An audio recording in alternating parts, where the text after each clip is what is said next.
اعوذ باللہ من الشیطان الرجیم بسم اللہ الرحمن الرحیم۔ سورہ انعام آیت نمبر 21 میں اللہ تعالیٰ فرماتے ہیں، اور اس سے زیادہ اور کون ظالم ہو سکتا ہے جو اللہ پر جھوٹ باندھتا ہے یا اللہ کی آیت کو جھوٹا بتاتا ہے۔ بے شک ایسے بے انصافوں کی کامیابی نہ ہوگی۔ آیت نمبر 22 میں اللہ تعالیٰ فرماتے ہیں، اور جس روز ہم سب کو جمع کریں گے اور پھر مشرکین سے کہیں گے کہ وہ تمہارے شرکا کہاں ہیں جن کو تم معبود بناتے ہو۔ آیت نمبر 23 میں اللہ تعالیٰ فرماتے ہیں، پھر ان کے شرک کا انجام کیا ہوگا سوائے اس کے کہ یہ کہیں گے کہ قسم ہے اللہ کی، اپنے رب کی، ہم مشرک نہ تھے۔ آیت نمبر 24 میں اللہ تعالیٰ فرماتے ہیں، آپ دیکھیں گے کہ کس طرح جھوٹ بولا اپنی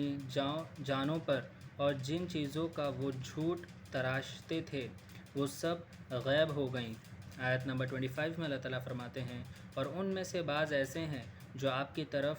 کان لگاتے ہیں، اور ہم نے ان کے دلوں پر حجاب ڈال رکھا ہے، اور اگر وہ کھلی دلیلیں بھی دیکھ لیں ان پر بھی ایمان نہیں لائیں گے۔ یہاں تک کہ وہ آپ کے پاس آتے ہیں تو خواہ مخواہ جھگڑتے ہیں۔ کافرین تو یہی کہتے ہیں کہ یہ تو بھی سند باتیں ہیں جو پہلے سے چلی آ رہی ہے۔ آیت نمبر 26 میں اللہ تعالیٰ فرماتے ہیں، اور وہ اس سے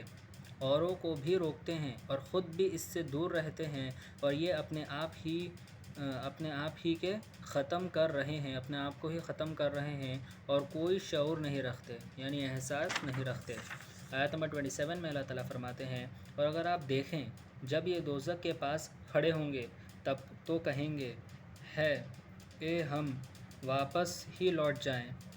اور اپنے رب کی آیت کو جھوٹا نہ بتائیں اور ہم ایمان والے ہو جائیں۔ آیت نمبر 28 میں اللہ تعالیٰ فرماتے ہیں، بلکہ اب وہ بھی ظاہر ہو گیا ہے جس کو وہ پہلے کبھی چھپایا کرتے تھے، اور اگر یہ پھر دنیا میں لوٹا دیے جائیں تو بھی یہ وہی کریں گے جن سے ان کو منع کیا گیا تھا، بلا شبہ یہ جھوٹے ہیں۔ آیت نمبر 29 میں اللہ تعالیٰ فرماتے ہیں، اور یہ کہتے ہیں کہ ہماری زندگی صرف دنیا کی زندگی ہے، مرنے کے بعد ہم دوبارہ زندہ نہیں کیے جائیں گے۔ آیت نمبر 30 میں اللہ تعالیٰ فرماتے ہیں، اور اگر تم ان کو اس وقت دیکھو گے جب یہ اپنے رب کے سامنے کھڑے ہوں گے تو اللہ تعالیٰ کہیں گے، کیا یہ دوبارہ زندہ ہونا برحق نہیں ہے؟ تو کہیں گے، اپنے رب کی قسم یہ قطعی برحق ہے، اور تو اللہ تعالیٰ کہیں گے، اب مزہ چکھو اس عذاب کا جو بدلہ ہے تمہارے کفر کا۔ آیت نمبر 31 میں اللہ تعالیٰ فرماتے ہیں، وہی نقصان میں رہیں گے جو اللہ کے سامنے کھڑے ہونے کو جھوٹ کہا کرتے تھے، یہاں تک کہ قیامت ان تک پہنچ جائے گی تو کہیں گے، ہائے افسوس، ہم نے قیامت کے بارے میں بڑی غلطی کی، اور وہ اپنے گناہوں کا بوجھ اپنے پیٹھ پر اٹھائے رہے ہیں،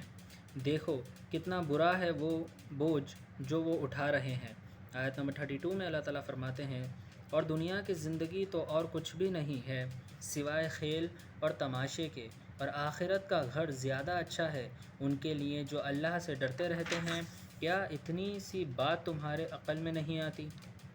آیت نمبر 33 میں اللہ تعالیٰ فرماتے ہیں، ہم کو معلوم ہے کہ آپ کو دکھ ہوتا ہے ان کافروں کی باتوں سے، یہ کہ دراصل آپ کی تکذیب نہیں کرتے بلکہ یہ ظالم تو اللہ کی آیت سے انکار کرتے ہیں۔ آیت نمبر 34 میں اللہ تعالیٰ فرماتے ہیں، اور آپ سے پہلے رسولوں کی تکذیب بھی کی جا چکی ہے، تو انہوں نے صبر کیا جب ان کی تکذیب کی گئی اور ان کو ایذائیں دی گئیں، یہاں تک کہ ہماری مدد ان تک پہنچی، اور اللہ کی باتوں کو تو کوئی بدلنے والا نہیں ہے، اور آپ کے پاس رسولوں کے بعض قصے پہنچ چکے ہیں۔ آیت نمبر 35 میں اللہ تعالیٰ فرماتے ہیں، اور اگر آپ اے نبی مکرم محمد صلی اللہ علیہ وآلہ وسلم پر ان کا منہ پھیر لینا آپ پر مشکل گزرتا ہے تو آپ میں قوت ہے تو زمین میں کوئی سرنگ یا آسمان میں کوئی سیڑھی ڈھونڈ لو، پھر ان کے پاس کوئی معجزہ لے آؤ، اور اگر اللہ چاہتا تو ان سب کو راہ پر جمع کر دیتا،